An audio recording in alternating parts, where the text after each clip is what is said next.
When you watch these gloved hands making a precise, life-saving incision, you are seeing a master surgeon at the absolute peak of his field. But Dr. Samir's daytime operations require a specific kind of nighttime preparation. After his shifts, he bribes the hospital's morgue watchman to secure fresh, unblemished corpses, smuggling them into his basement laboratory. These thefts target a single, impossible surgical feat: the mechanical resurrection of the dead. He wants to stand over a body and command it to breathe. Every successful surgery he performs under the bright hospital lights is merely a practice run. His true objective is to conquer the absolute finality of biological death. To test his theories, Samir places a stolen body inside a sealed, custom-built glass chamber. He floods the enclosure with a highly reactive chemical gas mix. The biological response is immediate. The tissue has reactivated. The heart beats. But the experiment fails on a critical operational level. The reanimated subject refuses to respond to any of Samir's verbal commands, denying him the control he requires. Frustrated by the lack of compliance, he discards the body outside his lab, only to realize moments later that it has stood up, watching him through the window with a quiet, independent smile.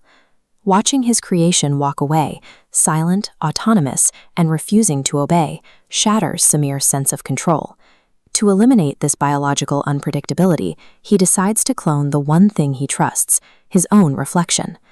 Samir's models treat the mirror as a gateway, a thin membrane separating our reality from a darker, perfectly symmetrical shadow dimension.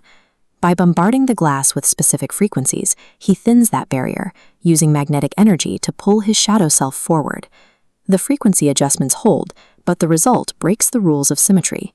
Samir raises a hand, and the reflection simply stands still, staring back at him with a cold, calculated awareness.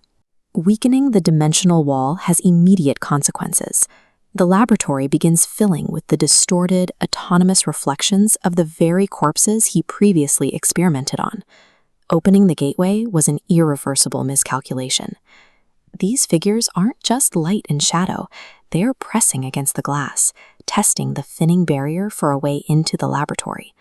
From inside the glass, the clone relentlessly harasses Samir, mimicking his voice, destroying pictures of his loved ones, and driving him to severe paranoia. Desperate to silence the entity and sever the connection, Samir swings a heavy iron hammer directly into the surface of the mirror. The physical glass turns to shrapnel, but the shadow dimension remains intact. The reflection stands untouched in the void.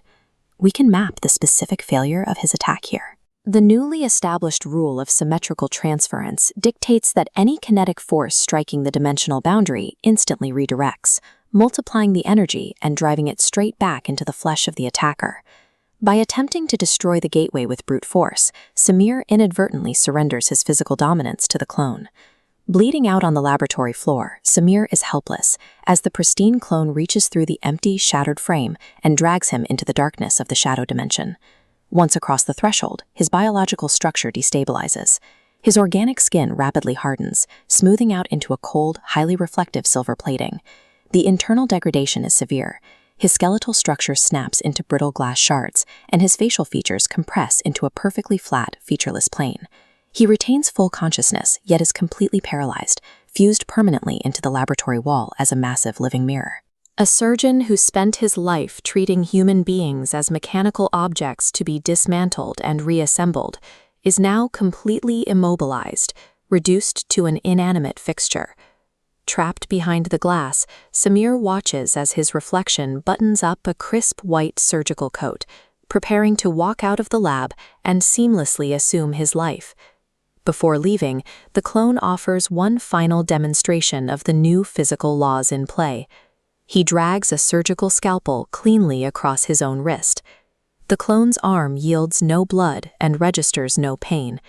Instead, a deep, agonizing laceration rips open on the immobilized mirror Samir, bleeding down the surface of the glass. The dynamic is permanently locked.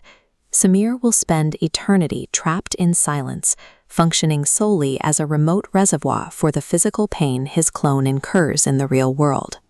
The surgeon who once viewed human bodies as mechanical parts to be dismantled has become a literal object, a silent vessel tasked with absorbing the agony of the man standing in his place.